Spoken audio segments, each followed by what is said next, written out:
السلام علیکم ناظرین، پروگرام دلیل کے ساتھ میں ہوں آپ کا میزبان یاسر عرفات۔ آج ہم بات کریں گے تیسری عالمی جنگ کے بارے میں۔ پوری دنیا اس وقت کشمکش کا شکار ہے۔ بہت سے اسلامی ممالک نئے بلاک میں شامل ہو رہے ہیں۔ یورپ پریشان نظر آتا ہے۔ روس اور چائنا اپنی دفاعی پوزیشن کو مستحکم کرنے کی کوشش کر رہے ہیں۔ امریکہ اپنی سپر پاور جو وہ اب نہیں رہا، اسے کسی بھی صورت بچانے کی کوشش کر رہا ہے۔ انڈیا اور پاکستان کے آپس میں بگڑتے تعلقات اور کشمیر کی اہمیت، ان سب چیزوں پہ آج بحث کریں گے۔ سب سے پہلے بات کرتے ہیں آرمینیا اور آذربائیجان کے درمیان جو موجودہ جھڑپیں ہوئی ہیں، جس میں آرمینیا کو جانی نقصان اٹھانا پڑا ہے۔ اس کے اندر ترکی کو ملوث دکھایا جاتا ہے۔ ترکی نے اس کے اوپر آذربائیجان کی حمایت کا اعلان کیا ہے، جس کے بعد اس جھڑپوں کے بعد، سرحدی جھڑپوں کے بعد، آرمینیا کی طرف سے جو یورپ کی طرف دیکھا جا رہا تھا، یورپ کی طرف سے کوئی ویسا اسے رسپانس نہیں مل سکا، جبکہ ترکی آذربائیجان کی حمایت میں کھل کر سامنے آ گیا اور رجب طیب نے ہر طرح کی حمایت کا اعلان کیا آذربائیجان کے حق میں۔ اب یہ ہے کہ ترکی کس حد تک جا سکتا ہے، آگے صورتحال کیا بن سکتی ہے۔ تو سن 2023 سے پہلے ہی ترکی کی دنیا کے اندر انٹرسٹ اور اس کی جو مداخلت ہے وہ دن بدن بڑھتی جا رہی ہے، جبکہ معاہدے کے تحت سن 2023 سے پہلے ترکی ایسا قدم نہیں اٹھا سکتا تھا۔ اب اگر آپ ایشیا کے اندر آئیں تو امریکہ کے لیے بہت بڑی سردرد روس اور چائنا کی صورت میں سامنے آ رہی ہے۔ اس سے بھی زیادہ پریشانی امریکہ کو تب ہوئی جب پاکستان نے عمران خان کے برسر اقتدار آنے کے بعد اپنے تعلقات امریکہ سے ختم کر کے وہ سارے تعلقات اس نے چائنا کے ساتھ جوڑ لیے۔ اب چائنا اور پاکستان مل کر خطے کے اندر ایک ناقابل شکست طاقت بن گئے ہیں۔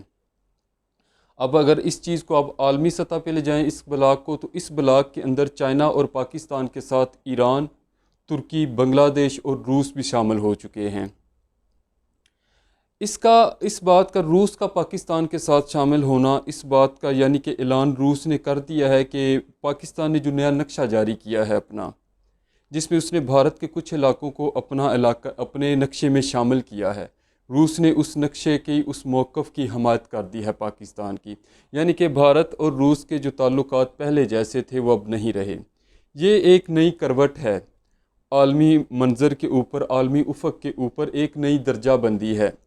اچھا، اب یورپ کے لیے ایک مسلسل سردرد یہ ہے کہ اسے ترکی کی بڑھتی ہوئی طاقت سے بھی بہت پریشانی ہے۔ اسے روس کے جو اتنے بڑے ذخائر ہیں، دفاعی لحاظ سے روس بہت مستحکم ہے اور جارحانہ عزائم رکھتا ہے یورپ کے بارے۔ یورپ اس بارے میں بھی بہت پریشان ہے۔ اس سے بڑھ کر یورپ کی پریشانی یہ ہے کہ چائنا اب بالکل اعلانیہ سپر پاور اپنے آپ کو ڈکلیئر کرنے کے چکر میں ہے۔ اس صورت میں یورپ کو پریشانی یہ ہے کہ وہ امریکہ کا ساتھ دے یا چائنا کا ساتھ دے۔ اب عربوں نے اپنے پاؤں پہ کلہاڑی ماری، انہوں نے اسرائیل کو تسلیم کیا، جس کے بعد ایران تو پہلے ہی مخالف تھا، پاکستان کو بھی اس فیصلے پہ تحفظات ہیں، لیکن ترکی فرنٹ پہ آ گیا۔ ترکی جو دنیا کے اندر معاشی لحاظ سے اور دفاعی لحاظ سے ایک بہت بڑی طاقت ہے، وہ کھل کر عربوں کے اگینسٹ آ گیا، جس کے بعد اس نے دبئی اور سعودی عرب کے اگینسٹ بہت سخت بیان دیے۔ اب موجودہ صورتحال یہ ہے کہ امریکہ کے ساتھ جتنی پاورز تھیں وہ اسرائیل تھا، سوائے اسرائیل کے۔ اچھا، اب آپ عربوں کو دیکھیں کہ وہ بھی پریشانی کا شکار ہیں، وہ بھی کسی حساب سے، کسی لحاظ سے سٹینڈ لینے کے قابل نہیں ہیں کہ فار ایگزامپل جو یہ بلاک ہے، چائنا، رشیا، پاکستان، ایران اور ترکی کا جو بلاک ہے، اگر یہ دنیا کے اندر اس وقت کسی بھی صورتحال کو چیلنج کر دیتے ہیں تو نیور، عرب تو اس پوزیشن میں نہیں ہیں کہ وہ سامنے کھڑے ہو سکیں یا اس پر کوئی سٹینڈ لے سکیں۔ اچھا، اب ہم نے یہ دیکھنا ہے کہ امریکہ اس پوزیشن میں ہے کہ یہ جو بلاک ہے، یہ اگر کوئی بھی عربوں کی قسمت کا فیصلہ کرتا ہے تو اس کے اندر کیا امریکہ اکیلا مداخلت کر سکے گا؟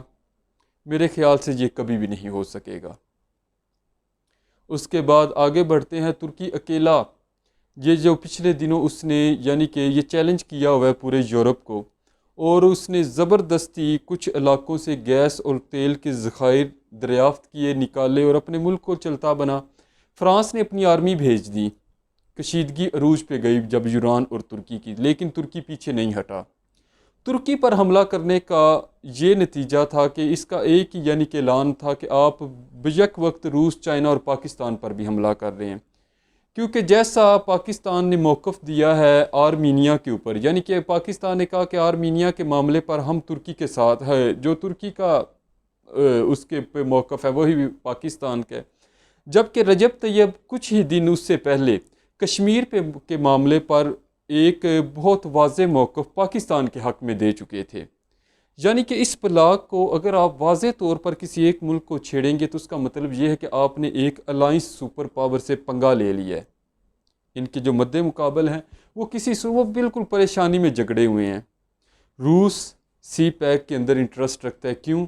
یورپ کے معاشی جو وہ ان کا ایک پیکج ہے، ان کا ایک نظام ہے، اکنامک سسٹم ہے، اس کے مقابلے میں روس کو بھی ایک اکنامک سسٹم چاہیے جس کا متبادل CPEC, China, Pakistan, Central Asia, یہ ممالک ہیں، ان تک تبھی پہنچا جا سکتا ہے اگر وہ ادھر شیک ہینڈ کرتا ہے، وہ اس نے کر لیا۔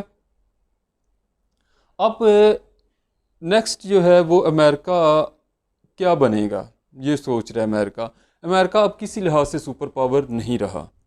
اس میں یہ ہے کہ چائنا معاشی لحاظ سے لے کر دفاعی محاذ تک ہر جگہ پہ اسے سر عام چیلنج کر رہا ہے۔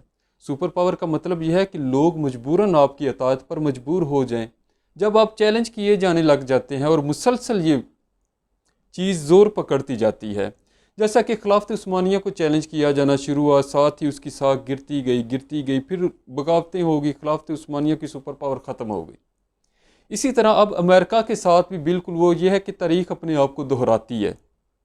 اب یہ سین امریکہ کے ساتھ چل رہا ہے اور امریکہ کے پاس اب آپشن کوئی نہیں، ایشیا کے اندر وہ رہ نہیں سکتا، افغانستان سے وہ جان چھڑوا رہا ہے، پاکستان کے پاؤں پڑا ہوا ہے کہ کسی طرح مجھے باعزت نکال دو یہاں سے۔ عبداللہ نے پاکستان کے دورے میں واضح کیا ہے کہ ہم اپنی جو سرزمین ہے وہ پاکستان، بالخصوص ہمسایہ ممالک میں پاکستان کے خلاف استعمال نہیں ہونے دیں گے۔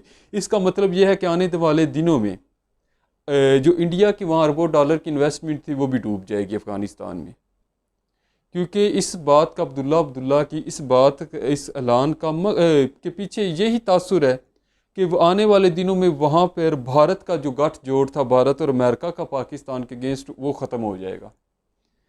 افغانستان کے اندر طالبان کی جو طاقت ہے، ان کا جو اثر رسوخ ہے وہ دن بدن بڑھ رہا ہے۔ ایسی کسی بھی صورت میں کوئی بھی ملک اس الائنس کے ساتھ الجھ نہیں سکتا۔ ہاں، اسرائیل اپنے لحاظ سے بڑا کامیاب جا رہا ہے، لیکن وہ کس پوزیشن میں ہے، امریکہ اس کی کہاں تک ہیلپ یا مدد کر سکے گا، یہ اسرائیل زیادہ بہتر جانتا ہوگا۔ اب یہ ہے کہ اگر پاکستان، چائنا، ایران، روس اور ترکی اس الائنس کو باقاعدہ سمجھتے ہیں کہ اگر یہ اکٹھے ہو جاتے ہیں تو یہ ایک ناقابل شکست طاقت ہوں گے دنیا کے اندر، انہوں نے اس کا کیسے اعلان کرنا ہے، کس ٹائم پر اعلان کرنا ہے، اس کی شرط و شرائط کیا ہوں گی، یہ میرے خیال سے آنے والے دنوں میں بہت جلد اس کا پتہ لگ جائے گا۔ اپنا خیال رکھیے گا، اللہ حافظ۔